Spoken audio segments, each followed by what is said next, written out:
Justice जजेस की charity नहीं है, तनख्वाह देके बिठाया गया है, रिस्पॉन्सिबिलिटी है ये। मैंने ग्रांट किया बेल, घर से लेके आया था 4 बेल, 2 दे दिया। यूएपीए किसके ऊपर लगते थे? टेररिस्ट के ऊपर, है ना? और हम अभी यूएपीए लगा रहे हैं जिन्होंने भाषण दिया, जिन्होंने बात की है, जिन्होंने प्रोटेस्ट करने का आह्वान दिया। जब आपने कह दिया कि यूएपीए जैसी बड़ी एक दायरा आपको लगाना है इनके ऊपर, इतना इंपॉर्टेंट है, तो 5 साल आपको क्यों लग रहा है कि इसकी ट्रायल शुरू करने में? एक्चुअल जो राइट दंगे के केस में लोग छूट चुके हैं, ट्रायल होके खत्म होके निकल चुके हैं, घर जा चुके हैं, पर जो कॉन्स्पिरेसी के जो एंगल डाल रखा है उनकी ट्रायल अभी तक नहीं शुरू कर रहे। जो स्टेट बता रहे कि हम जो मर्जी कर सकते हैं, तुम कुछ नहीं उखाड़ सकते हमारे, आप इंजेक्शन भी दे दो फिर रोने के हक भी छीन दो, ये सही नहीं। As an adult citizen of this country, मेरे लिए क्या भला है ये सोचना जुडिशरी का काम नहीं है। मेरा हक क्या है उसको इंश्योर करना उसका काम। एक जो है मेजोरिटी और माइनॉरिटी के बीच में जो रिलेशनशिप है उसको रीडिफाइन किया जा रहा है कि मेजोरिटी के साथ माइनॉरिटी का व्यवहार ऐसा ही होना चाहिए, इक्वालिटी का नहीं हो सकता, एक ऊपर नीचे का व्यवहार होना चाहिए। अभी जो है स्टेट पावरफुल रहेगा, तुम चुप रहोगे और सवाल पूछोगे तो अंदर डाला जाएगा।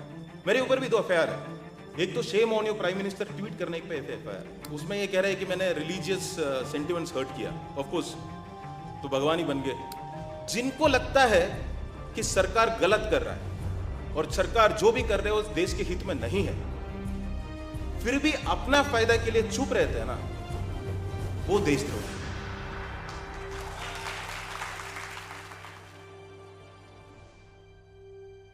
सीए एनआरसी के वक्त कई सारे मंच मैं और उमर शेयर किए हैं या फिर कहीं से साथ में बात किए हैं।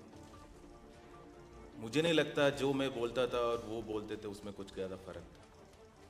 जो भी बात रखते थे हम एक ही सिमिलर बातें रखते थे, पर एक प्रिविलेज है मेजॉरिटी होने का, तो वो प्रिविलेज के साथ एक रिस्पॉन्सिबिलिटी भी आता है साथ खड़े रहने का। जब 370 के बाद जिस तरीके से कश्मीर में पाबंदियां लगाई गई थी, तब मैंने इस्तीफा दिया था ये कह के कि मुझे बोलना है, बोलने की ज़रूरत है, और जो भी चीज़ आप देश हित में है बोल के जब लाओगे और उसके खिलाफ कोई आवाज़ उठाए तो तुरंत उसको देशद्रोही बनाना बहुत आसान है। क्योंकि सरकार यही बोल के कोई भी कानून लेके आता है या कोई भी चीज़ लेके आते हैं बोल के कि ये देश हित में है, तो सरकार जब डिसाइड करेगा कि देश हित में क्या है और देश के हित में क्या नहीं है, तो सरकार का आलोचना ही देश की आलोचना हो जाती है। फिर सरकार के विरोध करना ही देश की विरोध करना हो जाता है, और एक कानून का या फिर एक पॉलिसी का भी विरोध करना जो है देशद्रोह बन जाता है। तो उस वक्त ये मुझे लगा था कि जिस तरीके से पाबंदियां लगाई गई थी काफी लंबे टाइम तक, ना लोगों को बोलने दे रहे थे, ना टेलीफोन थे, ना इंटरनेट थे, ना कई सारे लोगों को, एक सीएम जो चाहे एमपी थे, सबको अंदर कर दिए गए थे, और ऐसे लगा कि कोई बोल नहीं रहा। जैसे हमारे वक्ताओं ने भी कहा, मुझे लगा बोलना चाहिए।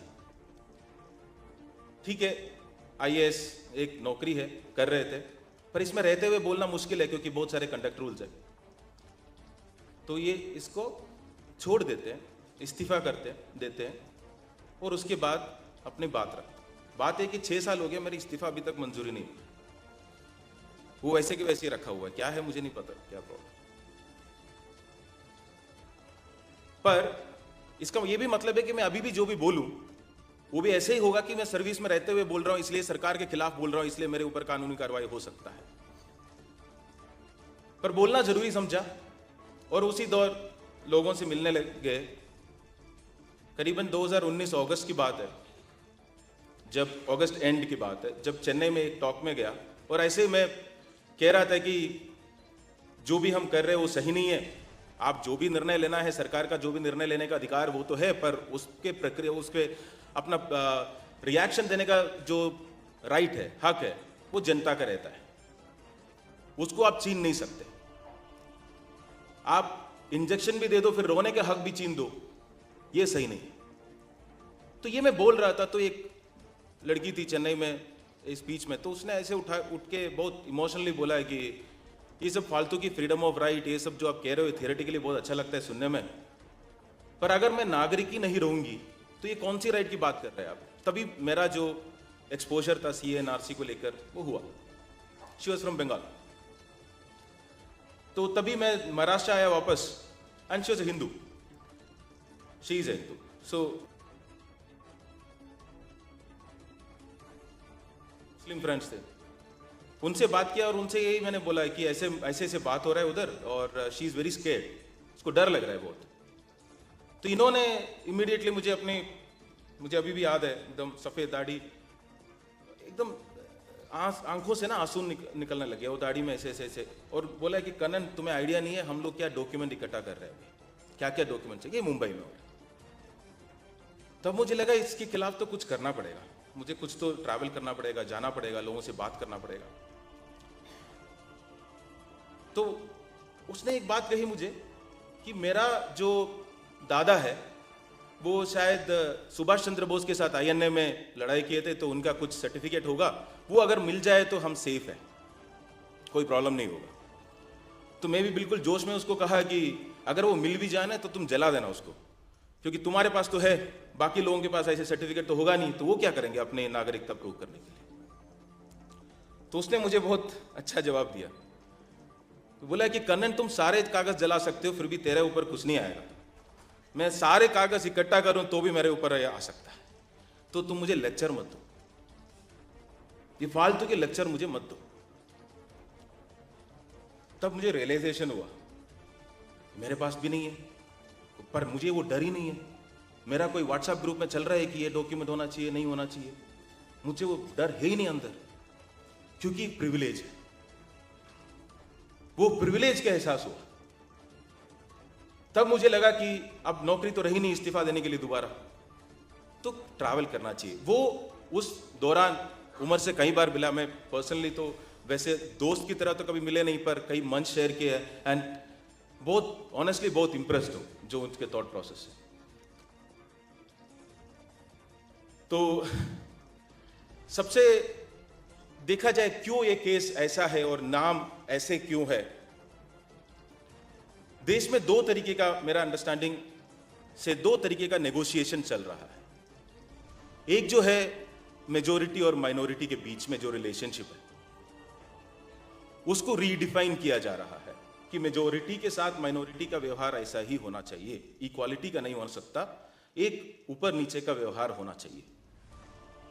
उसका नेगोशिएशन कंटिन्यू जारी है।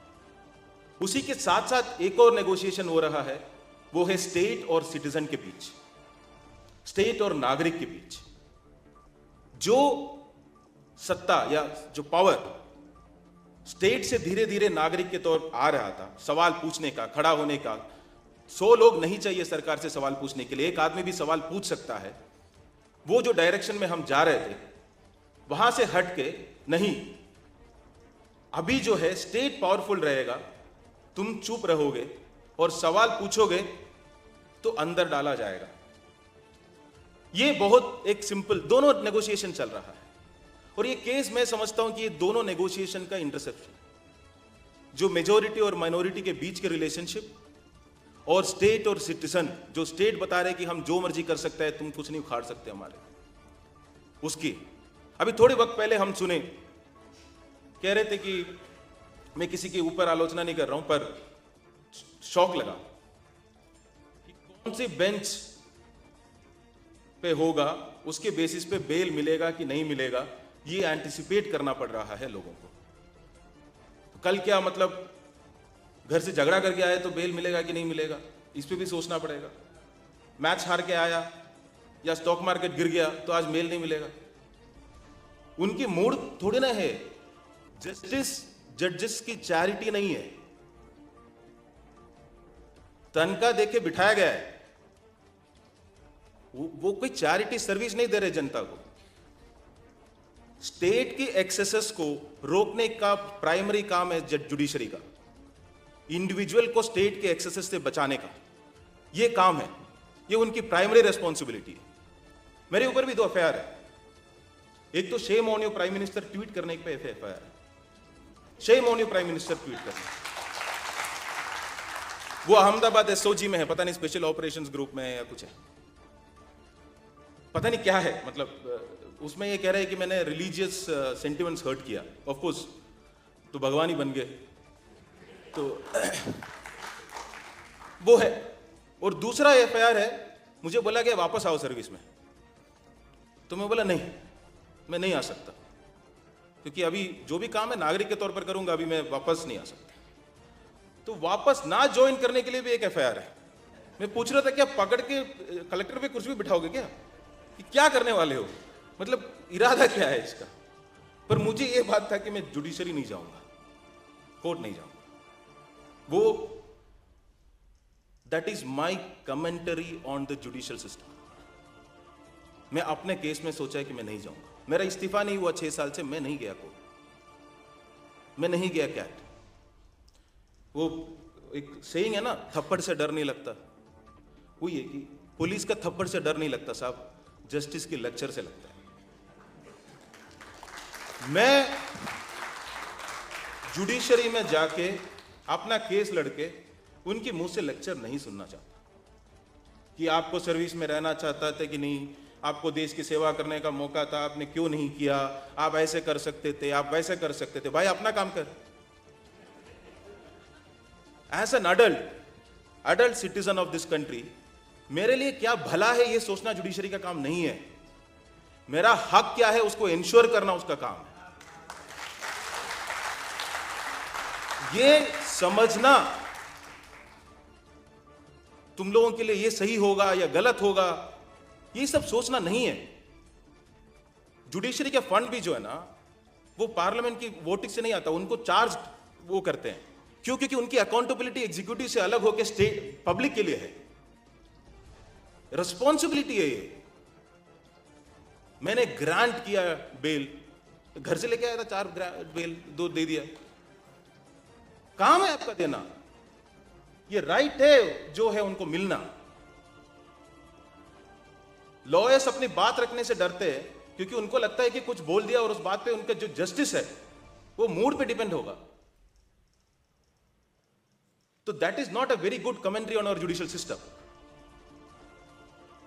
और सिर्फ जुडिशरी की बात नहीं है, रूल ऑफ लॉ इंश्योर करना जो है ना, वो जुडिशरी का सिर्फ काम नहीं है, उससे बहुत पहले आते हैं। अगर day to day rule of law जो एस्टैब्लिश करता है, जो करता है, वो एडमिनिस्ट्रेशन और पुलिस करती है, क्योंकि बाद में आप कोर्ट जाते हैं। आज आपको मान लो उठा लिया, तो आज तो आपका जो है, आपके ऊपर तो जो भी आपकी उल्लंघन हो आपके राइट्स के, हो तो हो गए। बाद में आप रेमेडी के लिए जाते हैं कोर्ट में। तो day to day rule of law जो इंश्योर करना, वो एडमिनिस्ट्रेशन का काम है, वो पुलिस का काम। और वहां हम देख चुके हैं, मुझे याद है कि मेरा ही पीएसए करके होता था, है ना, पासा पीएसए, जो भी प्रिवेंटिव डिटेंशन वाले जो केसेस होते थे, कि कोई कुछ दंगा कर सकता है। माइनॉरिटी रिपोर्ट जैसा है। माइनॉरिटी रिपोर्ट मूवी देखें? नहीं, देखने की जरूरत नहीं है, वो पासा पीएसए वैसे ही है। हम लोग सोचते हैं ये कल कुछ क्राइम कर सकता है, इसलिए 6 महीने पकड़ के अंदर डाल दो। मतलब 1 दिन 2 दिन नहीं, 6 महीने तक। और वो कोर्ट भी नहीं जा सकता, एक बोर्ड है उधर जा सकता है। फिर उस मतलब कहां से आता है ये आइडिया कि अच्छा इसका शक्ल नहीं अच्छा लग रहा है, इसको गुंडा एक्ट में, पीएसए में, ना एनएसए में, ना पासा में, कुछ भी अंदर कर सकते हैं। Preventive detention in some states up to 2 years, 2 साल तक कर सकते हैं। मुझे याद है मेरे पास ये पावर था, मेरे को समझ में नहीं आया कि क्यों है। मेरा ही लोग, मेरे देश के लोग को रैंडमली पकड़ के अंदर डालने का पावर क्यों मेरे पास होना चाहिए? पहली बात तो ये समझना जरूरी है कि हमारी जनता है। आप सरकार से सवाल पूछे ना पूछे, सहमत हो ना सहमत हो, जनता हमारी है, इस देश की है। और उनके ऊपर रैंडम डिस्क्रिशनरी पावर्स, मतलब देशद्रोह, सेडिशन की बात करते हैं। देश प्रेमी कौन होता है? जो जिनको लगता है कि सरकार सही कर रहा है सब कुछ और सरकार के साथ दे रहे हैं, सच में लगता है कि सरकार सही कर रहा है देश के हित में, और इसलिए वो सरकार के साथ दे रहे हैं, वो देश प्रेमी है, क्योंकि उनको दिल से लगता है कि जो भी कर रहे हैं वो सही है। जिनको लगता है कि सरकार जो कर रहा है वो देश के हित में नहीं है और इसलिए वो सरकार से लड़ने के लिए तैयार है, सब कुछ गवा के, वो भी देश प्रेमी है, क्योंकि वो अपना पर्सनल लॉस है उसका, जो जेल में है, उसके बावजूद वो सरकार से लड़ने के वो रखते हैं, क्योंकि उनको लगता है अभी जो सरकार कर रहे हैं वो देश के हित में नहीं है और उसके लिए सवाल उठाना जरूरी है।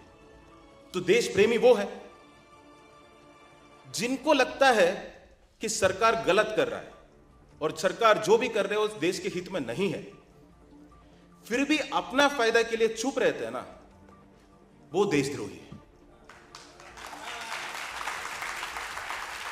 जिनको वो पता है कि ये गलत है, ये गाड़ी काई में गिरने वाला है, पर जाने दो, चुप रहना हमारे लिए बेटर है। चाहे वो ग्रीड से हो, चाहे फियर हो, चाहे कुछ भी हो, उसके कारण जो चुप है ना, मैं उनको कई बार देशद्रोही मानता हूं। सेडिशन सब पे लगना चाहिए जो साइलेंट है। जो भी चुप, आपका कुछ तो राय होगा कि सही है कि गलत है। गलत है तो बोलो भाई गलत है, सही है तो बोलो सही है। मेरा दुकान बंद हो जाएगा बोल के चुप मत रहो, तो इसका मतलब तुम अपने दुकान को देश से ऊपर रख दिया ना। तो ये तो नहीं हो सकता देश प्रेम। तो कितने बड़े देश प्रेम इन लोग, सोच लीजिए। सब कुछ गवा के उनको लगा कि कोई चीज देश के हित में नहीं है। मुझे भी वही लगा था कि ये देश के हित में नहीं है और उसके लिए वो लड़ने के लिए तैयार थे, लड़ी रहे अभी तक। तो वो और दंगे एक बहुत इंटरेस्टिंग है। इस सरकार से जब भी सवाल पूछे ना, जो भी लड़ाई सरकार के खिलाफ है वो जनता की आपस की लड़ाई कन्वर्ट कर देते हैं। मान लीजिए कई सारे जजेस ने लिख दिया कि उमर खालिद को बेल मिलना चाहिए, वो तो एक पिटीशन है अगेंस्ट जुडिशरी, है ना, काइंड ऑफ एक। तो तुरंत 20 और जजेस लेके आएंगे, बोलेंगे कि नहीं उल्टा लिखो कि नहीं मिलना चाहिए। सीए एनआरसी के वक्त जो कानून लाया सीए, उसके खिलाफ प्रदर्शन हुआ, सरकार के खिलाफ या सरकार के निर्णय के खिलाफ। उस निर्णय के खिलाफ हुआ क्या कि सरकार से हम प्रेशर डाल पाए थे कि वापस ले ले। तो ये नहीं कि सरकार उसको एड्रेस कर रहे है, सरकार कह रहे है हमारे सपोर्टर्स कहां हैं, आ जाओ आ जाओ, तुम लोग इनके खिलाफ प्रोटेस्ट करो, तुम लोग आपस में भिड़ो, ताकि हम न्यूट्रल रहेंगे पर आपके सपोर्ट में रहेंगे। ऐसे नहीं तो स्टेट का एक्सेस हो जाता ना। शाहीन बाग के अगर लोगों को पुलिस अगर रिमूव करते तो बोलते कि स्टेट एक्सेस है ना, पुलिस ने ब्रूटल लाठीचार्ज कर लिया, हटा दिया, निकाल दिया, ये जो भी है। पर आपस में लड़के होगे या लड़वा के होगे तो आसान हो गया ना। जिनके ऊपर केस करना है, जिनके ऊपर नहीं करना है, वो तो स्टेट की डिस्क्रिप्शन है, जिससे करवाना है नहीं करवाना है। 5 साल से ये एक जगह नहीं है, आप फार्मर्स प्रोटेस्ट में देख लीजिए, सेम चीज मणिपुर में देख लीजिए। क्यों कुकीज का प्रोटेस्ट मेतेज के खिलाफ थोड़ी ना थे, कुकीज का प्रोटेस्ट मणिपुर गवर्नमेंट या हाईकोर्ट के डिसीजन पे थे। Why should another section of people respond to it? It is against the government. Anna Hazare के आंदोलन में अगर उस टाइम जो प्रोटेस्ट कर रहे थे करप्शन के खिलाफ, तो वो कांग्रेस की सरकार बोलते कि नहीं नहीं अभी हमारा सरकार आएंगे और अब एक दूसरे से लड़ते रहो यहां पे। तो making a people versus state protest into a people versus people fight, that's one of the easiest way without any culpability for the state. State का कोई culpability नहीं है उसमें, तो केस लड़ रहे। और जिस केस को वो कह रहे हैं कि यूएपीए है, एक तो ये सोचना चाहिए कि कितना ज्यादा हमने टेररिज्म, नेशनल सिक्योरिटी को ट्रिवियलाइज कर दिया। यूएपीए किसके ऊपर लगते थे? टेररिस्ट के ऊपर, है ना। और हम अभी यूएपीए लगा रहे जिन्होंने भाषण दिया, जिन्होंने बात की है, जिन्होंने प्रोटेस्ट करने का आह्वान दिया। हम एक तरफ सोच रहे हैं कि इनको टेररिस्ट बना रहे हैं, हम दूसरा सोचे कि एक्चुअल टेररिस्ट को हम कितना सिंप्लीफाई कर रहे हैं, कितना ट्रिविलाइज कर रहे हैं। कल एक एक्चुअल टेररिस्ट केस अगर आ जाए तो भी हमें ऐसे लगेगा ये तो यूएपीए तो लगाते रहते सबके ऊपर, सबके ऊपर लगाते हैं, जब इनके ऊपर लगा रहे तो उनके ऊपर वो भी सही होंगे, वो भी कैसे गलत हो सकता है।